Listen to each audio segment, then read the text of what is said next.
노년을 지혜롭게 실버의 지혜입니다. 오늘도 마음이 조금 편해지는 이야기 함께 나누겠습니다. 혹시 요즘 이런 생각 해보신 적 있으십니까? 전화 올 사람 하나 없네. 내가 이렇게 외로운 사람이었나? 휴대폰을 들여다보는데 저장된 연락처는 많지만 막상 연락할 사람이 없습니다. 누가 먼저 전화 오는 일도 없고요. 명절이나 생일도 조용히 지나갑니다. 혼자 밥 먹고, 혼자 텔레비전 보고, 혼자 잠듭니다. 평소 다니던 교회나 절간이라도 있었다면 좀 나아졌을까 생각도 해보지만 부산스럽게 사람 사이에 섞이는 것이 한없이 피곤하게만 느껴져 생각으로만 그치고 맙니다. 문득 이런 자신의 모습이 부끄럽게 느껴지는 분들이 계실 겁니다. 나만 이런가? 내가 뭘 잘못한 걸까? 이런 생각이 들기도 할 겁니다. 하지만 말씀드리고 싶습니다. 연락할 사람이 없는 게, 친구가 없는 게 부끄러운 일이 아닙니다. 평생 가족을 위해 혹은 몸담았던 직장을 위해 책임을 위해 살다 보면 어느 순간 사람, 관계가 다 정리돼 버리는 나이가 옵니다. 젊었을 때는 동료도 많고 친구도 만나고 모임도 많았습니다. 하지만 은퇴하고 나면 아이들 키우고 나면 배우자와 단둘이 남거나 혼자가 되고 나면 연락할 사람이 갑자기 없어집니다. 겉으로는 괜찮은 척합니다. 자식들한테 나는 괜찮아, 바쁘니까 신경 쓰지 말라고 말합니다. 하지만 속으로는 허전합니다. 누군가 안부라도 물어봐주면 좋겠는데 그런 사람이 없습니다. 그런데 말입니다. 지인이 한 명도 없는 이유가 무엇인지 생각해 보신 적 있으신가요? 사람마다 성격이 다르고 주변 관계가 다르지만 사실 엄청나게 괴팍한 성격을 가진 사람이지 않고서야 주변 사람이 적은 것이 단순히 성격 때문이라고는 말할 수 없습니다. 오히려 너무 성실했고 너무 참고 살았던 사람일수록 이런 상황에 놓이는 경우가 많습니다. 남한테 피해 주지 않으려고, 민폐 끼치지 않으려고 조용히 살아온 사람들이 정작 나이 들어서 가장 외롭습니다. 신기한 점이 있습니다. 비슷한 나이인데도 늘 사람들하고 웃으며 지내는 분들이 있습니다. 크게 사교적인 성격도 아닌데 어딜 가나 안부 묻는 사람이 있는 분들이 계십니다. 왜 그럴까요? 오늘 그 이야기를 하나씩 풀어보겠습니다. 지금부터라도 늦지 않습니다. 사람 관계는 젊었을 때만 신경 써야 하는 것이 아닙니다. 오늘 이야기는 주변에 사람이 없는 이유가 잘못되었다고 하는 이야기가 아닙니다. 괜히 혼자라고 생각하는 어르신들의 마음을 헤아리는 그런 시간입니다. 혹시 내가 왜 이렇게 혼자인지 그 이유를 알게 되면 조금 마음이 편해질 수도 있습니다. 오늘 주제가 마음에 드신다면 구독과 좋아요 눌러주세요. 여러분의 작은 응원이 더 솔직하고 진심 어린 이야기를 나누는 힘이 됩니다. 첫 번째, 매일 연락하는 사람이 한 명도 없는 이유. 핸드폰은 하루 종일 봅니다. 뉴스도 보고 유튜브도 보고 날씨도 확인합니다. 그런데 카톡 알림은 울리지 않습니다. 가끔 오는 건 광고 문자나 은행 알림 아니면 자식이 보낸 짧은 메시지 정도입니다. 엄마, 잘 지내? 이런 인사에 응, 잘 지내 하고 답하면 대화는 거기서 끝입니다. 어떤 분은 이렇게 말씀하셨습니다. 카톡 확인하는 게 습관이 됐어. 혹시 누가 연락했나 싶어서. 근데 확인할 때마다 아무것도 없어. 그럼 괜히 마음이 허전해지더라고. 왜 이렇게 됐을까요? 연락할 사람이 없어진 이유가 뭘까요? 대부분은 내가 먼저 연락하지 않았기 때문입니다. 저 사람도 바쁘겠지, 귀찮게 하는 거 아닐까, 내가 연락하면 부담스러워하지 않을까, 이런 생각에 연락을 안 했습니다. 한 번, 두 번, 몇 년. 이렇게 시간이 지나다 보니 이제는 연락할 타이밍도 놓쳐버렸습니다. 심리학에서는 이를 관계의 능동성 상실이라고 합니다. 능동성이라 함은 스스로 움직이는 힘을 잃는 말인데 나이 들수록 관계는 능동성이 사라지면 급격히 줄어듭니다. 젊었을 때는 자연스럽게 만나는 사람들이 있었습니다. 직장 동료, 아이들 학부모, 동네 이웃. 이렇게 환경이 만남을 만들어줬습니다. 하지만 나이가 들면 그런 환경이 사라집니다. 그러면 내가 직접 움직여야 관계가 유지됩니다. 하지만 우리는 움직이지 않았습니다. 괜히 내가 먼저 연락하면 이상하지 않을까, 오랜만인데 갑자기 연락하면 뭔가 부탁하는 것처럼 보이지 않을까, 이런 걱정에 연락을 미뤘습니다. 그러는 사이 상대방도 나를 잊어버립니다.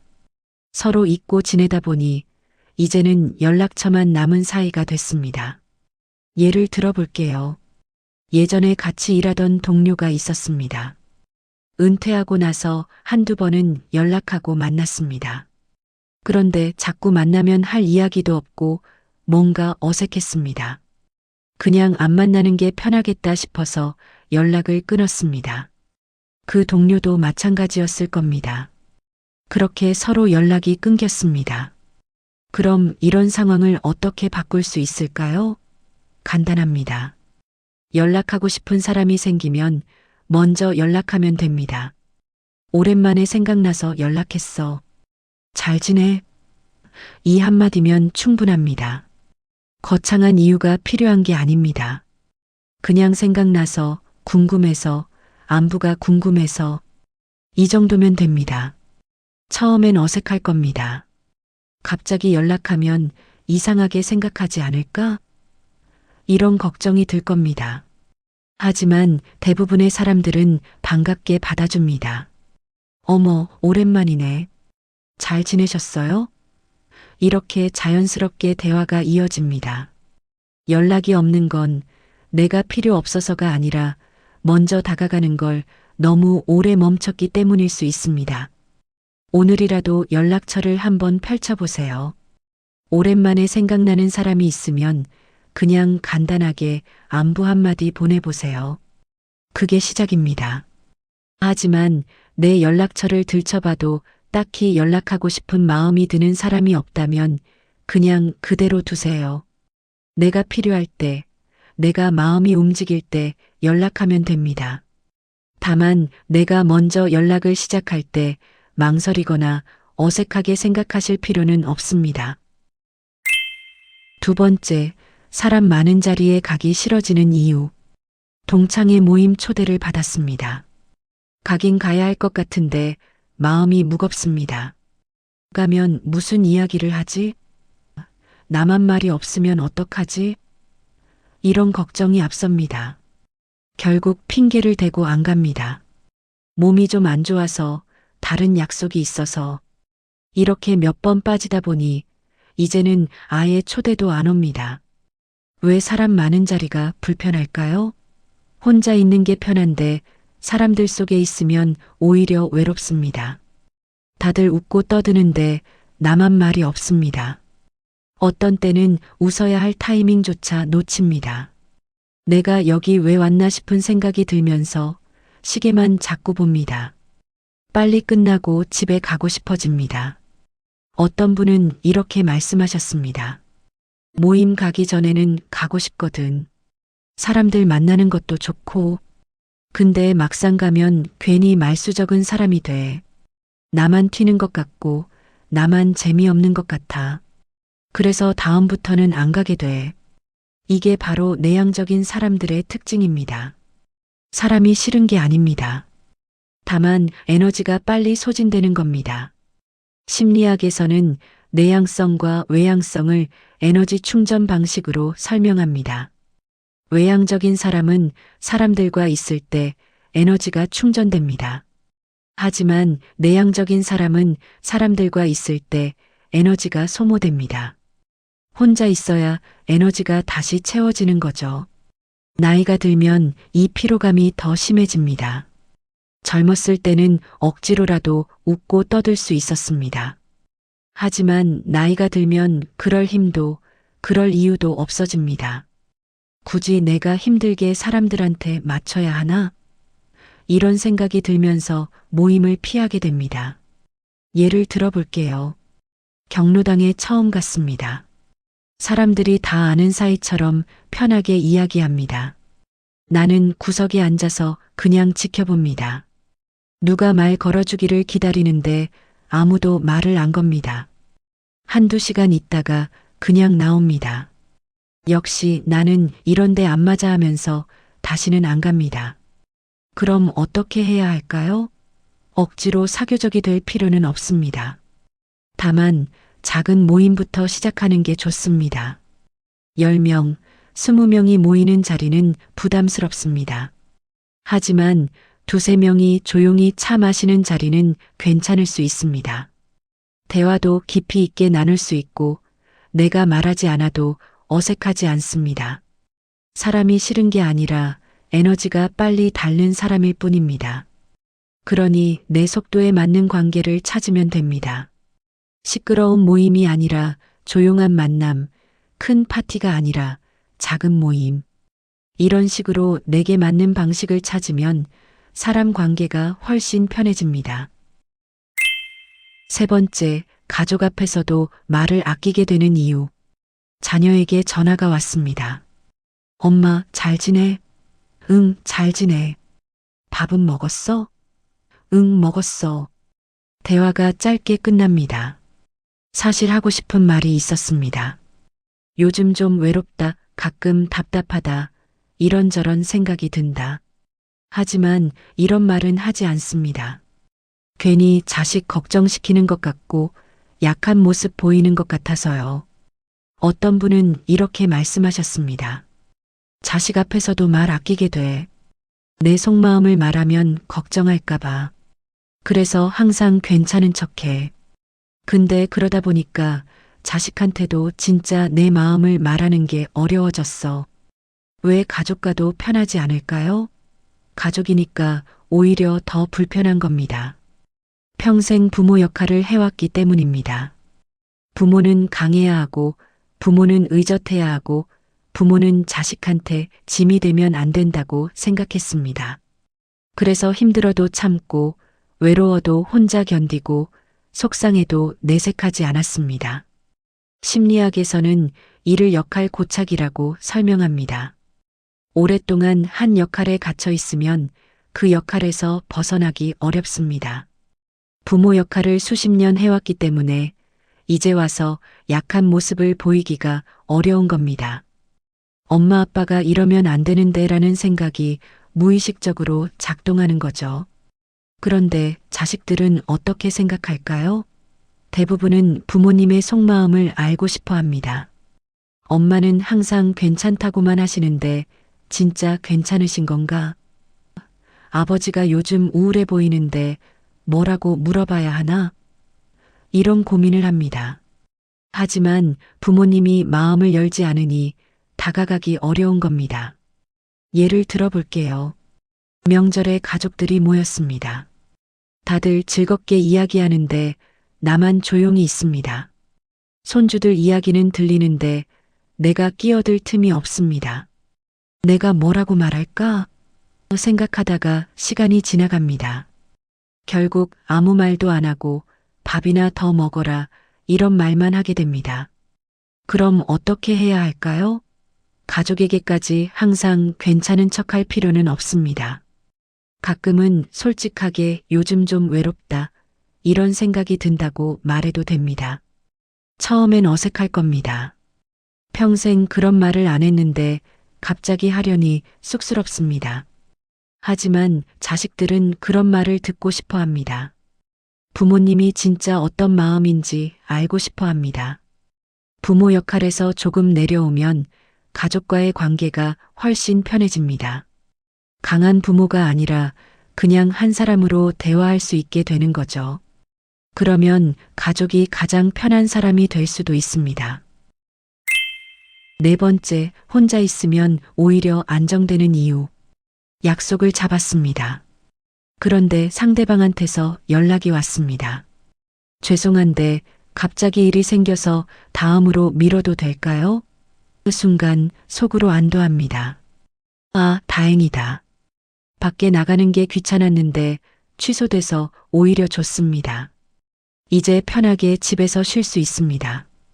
이런 경험 있으시죠? 약속이 생기면 부담스럽고 약속이 취소되면 홀가분합니다. 사람을 만나는 게 즐겁기보다는 피곤합니다. 혼자 있으면 오히려 마음이 편합니다.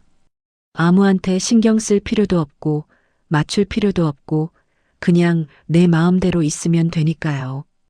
어떤 분은 이렇게 말씀하셨습니다. 젊었을 때는 사람 만나는 게 좋았어. 근데 요즘은 혼자 있는 게 편해. 누구 만나면 이것저것 신경 써야 하잖아. 그게 이제는 힘들어. 왜 혼자가 가장 편해졌을까요? 반복된 관계 피로 때문입니다. 평생 사람들한테 상처받고 기대했다가 실망하고 배려했는데 돌아오는 게 없는 경험이 쌓였습니다. 그러다 보니 아예 사람을 만나지 않는 게 안전하다고 느끼게 된 겁니다. 심리학에서는 이를 사회적 회피 학습이라고 설명합니다. 관계에서 부정적인 경험이 반복되면 뇌는 관계 자체를 위험 신호로 인식합니다. 사람을 만나면 힘들어진다. 혼자 있으면 안전하다. 이런 식으로 학습되는 거죠. 그래서 자연스럽게 혼자 있는 시간이 늘어나게 됩니다. 예를 들어 볼게요. 친구를 만났는데 계속 자기 자랑만 합니다. 내 이야기는 듣지 않고 자기 이야기만 합니다. 만나고 나서 기분이 별로 좋지 않습니다. 괜히 만났네 하는 생각이 듭니다. 그러면 다음에는 만나기가 싫어집니다. 이런 경험이 몇 번 반복되면 아예 사람 만나는 것 자체가 부담스러워집니다. 또 다른 예로 모임에 갔는데 말도 없이 계산을 다 하게 됐습니다. 제가 낼게요라고 했더니 다들 아, 고맙습니다 하고 받았습니다. 처음엔 기분 좋게 냈는데 자꾸 반복되니까 억울합니다. 왜 맨날 나만 내지? 하는 생각이 들면서 다음부터는 모임에 안 나가게 됩니다. 그럼 이런 상황을 어떻게 바꿀 수 있을까요? 혼자를 선택한 게 아니라 상처를 피해온 결과일 수 있습니다. 그러니 억지로 사람을 만날 필요는 없습니다.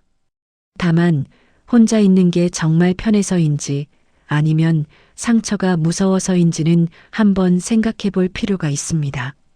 만약 상처가 무서워서 혼자 있는 거라면 조금씩 다시 시도해 볼 수 있습니다.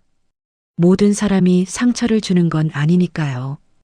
편한 사람 한 명만 찾으면 됩니다. 그 사람과 조용히 시간을 보내는 것만으로도 외로움이 많이 줄어듭니다. 5번째, 화나지 않았는데 화나 보인다는 말을 듣는 이유. 길을 걷고 있습니다.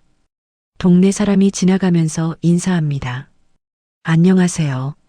나도 인사를 합니다. 네. 그런데 상대방이 이상한 표정을 짓습니다. 나중에 다른 사람한테 들었습니다.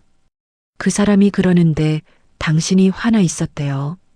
화난 게 아닌데 화나 보인다는 겁니다. 이런 말 들어보신 적 있으시죠? 표정이 좀 굳어 보이세요. 화나셨어요? 기분이 안 좋으신가? 별로 화나지도 않았는데 사람들이 자꾸 그렇게 물어봅니다. 그러면 아니에요. 괜찮아요 하고 억지로 웃게 됩니다. 하지만 그것도 어색합니다.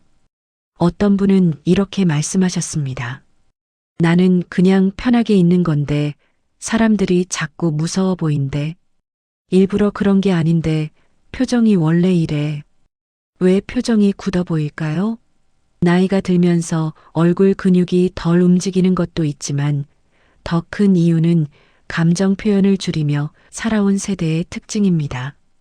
우리 세대는 웃는 게 가벼워 보인다고 배웠습니다. 특히 남자 어르신들은 남자가 함부로 웃으면 안 된다, 의젓해야 한다, 이런 말을 들으며 자랐습니다. 여자 어르신들도 마찬가지입니다. 여자는 얌전해야 한다, 크게 웃으면 버릇없어 보인다, 이런 말을 들으며 자랐습니다. 그래서 자연스럽게 표정을 억제하게 됐습니다. 기쁘거나 슬프거나 화나거나 감정을 얼굴에 드러내지 않는 게 익숙해진 거죠. 심리학에서는 이를 감정 표현 억제 문화라고 설명합니다. 특정 세대나 문화에서는 감정을 드러내는 걸 미덕으로 여기지 않습니다. 오히려 감정을 잘 숨기는 사람이 성숙하다고 평가받습니다. 그래서 평생 그렇게 살다 보니 이제는 웃고 싶어도 표정이 잘 안 나옵니다. 예를 들어볼게요. 손주가 장난을 칩니다. 귀엽고 웃기는데 얼굴에는 표정이 안 나옵니다. 손주가 할아버지는 왜 안 웃어요? 라고 묻습니다. 속으로는 웃기는데 겉으로는 표정이 굳어 있는 겁니다. 그러면 손주도 할아버지가 무서워 보여서 다가오기 어려워합니다. 또 다른 예로 오랜만에 친구를 만났습니다. 반갑긴 한데 표정이 밝지 않습니다. 친구가 왜 만나기 싫었어? 라고 묻습니다. 아니야, 반가워하고 말하지만 얼굴은 그렇게 안 보입니다. 그러면 친구도 조금 서운해합니다. 그럼 어떻게 해야 할까요? 억지로 밝을 필요는 없습니다. 웃는 게 어색하면 안 웃어도 됩니다. 다만 말로라도 표현하면 됩니다. 반갑습니다. 고맙습니다. 좋네요. 이런 말을 해주면 표정이 없어도 상대방은 내 마음을 알 수 있습니다. 밝지 않아도 됩니다. 조용해도 충분히 괜찮은 사람입니다. 억지로 밝은 척할 필요도 웃는 연습을 할 필요도 없습니다. 내 모습 그대로, 내 속도 그대로 살면 됩니다. 진짜 나를 이해해주는 사람은 내 표정이 아니라 내 마음을 봅니다. 6번째, 가장 결정적인 이유, 새로운 관계가 귀찮아진 마음. 지금까지 5가지 이유를 살펴봤습니다. 연락을 안 해서, 모임이 불편해서, 가족과도 거리가 있어서, 혼자가 편해서, 표정이 굳어서, 이런 이유들로 지인이 없어진 겁니다. 그런데 가장 결정적인 이유가 하나 더 있습니다. 친구 사귀는 게 귀찮아진 나 자신입니다. 솔직히 말하면 새로운 사람을 만나는 게 귀찮습니다. 처음부터 설명해야 하고 어색한 시간을 견뎌야 하고 서로 맞춰가는 과정이 필요합니다. 젊었을 때는 그게 재미있었습니다. 하지만 이제는 그럴 에너지도 그럴 이유도 없습니다. 어떤 분은 이렇게 말씀하셨습니다. 새로운 사람 만나서 뭐하나. 이제 와서 친구 사귀기도 그렇고 차라리 그냥 혼자 지내는 게 편해. 이게 바로 가장 큰 이유입니다. 노력하지 않아서가 아닙니다. 오히려 너무 많이 노력해 본 사람이라서 이제는 더 이상 노력하고 싶지 않은 겁니다. 평생 사람들한테 맞추고 배려하고 참고 살아왔는데 이제 와서 또 누군가를 드리는 게 부담스러운 거죠. 심리학에서는 이를 관계 허용의 문제라고 설명합니다. 관계는 노력보다 허용이 중요합니다. 내가 누군가를 내 삶에 들릴 준비가 돼 있느냐, 그게 관계의 시작입니다. 아무리 좋은 사람이 다가와도 내가 허용하지 않으면 관계는 시작되지 않습니다. 예를 들어볼게요. 경로당에서 누군가 다가와서 말을 겁니다. 어르신, 여기 처음 오시나 봐요. 저는 이 동네 산지 오래됐어요. 친절하게 말을 거는 겁니다. 하지만 나는 대충 대답하고 넘어갑니다. 네, 그러세요. 더 이상 대화를 이어가지 않습니다. 상대방도 눈치채고 더 이상 말을 안 겁니다. 왜 그랬을까요? 귀찮아서입니다. 새로운 사람하고 친해지는 게 부담스러워서입니다. 이 사람하고 친해지면 또 신경 써야 하잖아. 괜히 관계 하나 더 생기는 거 아닌가 이런 생각이 드는 겁니다. 그럼 어떻게 해야 할까요? 사람을 들이지 않으면 외로움도 덜 아프지만 기쁨도 들어오지 않습니다. 관계는 양날의 검입니다. 상처받을 수도 있지만 위로받을 수도 있습니다. 힘들 수도 있지만 즐거울 수도 있습니다. 완전히 마음을 열 필요는 없습니다. 다만 딱 한 사람 정도는 허용해봐도 좋을 것 같습니다. 부담 없는 관계를 가지고 가끔 차 한 잔 마시고 별일 없으면 안부 묻고 이 정도 거리의 사람. 이런 사람 하나만 있어도 외로움이 많이 줄어듭니다. 관계는 노력이 아니라 허용입니다. 내가 누군가를 받아들일 준비가 되면 그때부터 관계가 시작됩니다. 지금은 준비가 안 돼도 괜찮습니다. 언젠가 준비가 되면 그때 다시 시작하면 됩니다. 오늘 이야기를 들으시며 조금 마음이 편해지셨다면 좋겠습니다. 주변에 사람이 없는 사람의 특징은 못난 점이 아니라 너무 오래 참아온 흔적입니다. 평생 성실하게 살았고 남한테 피해주지 않으려 애썼고 조용히 자기 자리를 지켜온 사람들입니다. 그런 사람들이 나이 들어 가장 외롭다는 게 참 안타깝습니다. 하지만 이제는 달라질 수 있습니다. 늦지 않았습니다. 딱 한 사람만 있으면 됩니다.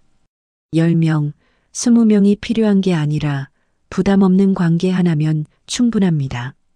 가끔 연락하고 가끔 만나고 서로 안부 묻는 사람 한두 명이면 외로움이 훨씬 줄어듭니다. 오늘 나눈 6가지 이야기를 기억해 주세요. 먼저 연락하지 않아서, 모임이 불편해서, 가족과도 거리가 있어서, 혼자가 편해서, 표정이 굳어서, 그리고 무엇보다 새로운 관계를 허용하지 않아서 이런 이유들로 지인이 없어졌습니다. 하지만 이 중에서 하나만 바꿔도 달라질 수 있습니다. 먼저 연락을 한번 해보거나 작은 모임에 나가보거나 가족한테 속마음을 한번 말해보거나 새로운 사람에게 마음을 조금 열어보거나 이 중에 하나만 시도해봐도 변화는 시작됩니다. 이제는 누군가에게 잘 보이려 하지 않아도 됩니다. 억지로 밝을 필요도 억지로 사교적일 필요도 없습니다. 내 모습 그대로 내 속도 그대로 관계를 만들어가면 됩니다. 그렇게 만난 한 사람이 노년의 가장 큰 위로가 될 수 있습니다. 오늘 영상이 도움되셨다면 구독과 좋아요 부탁드립니다.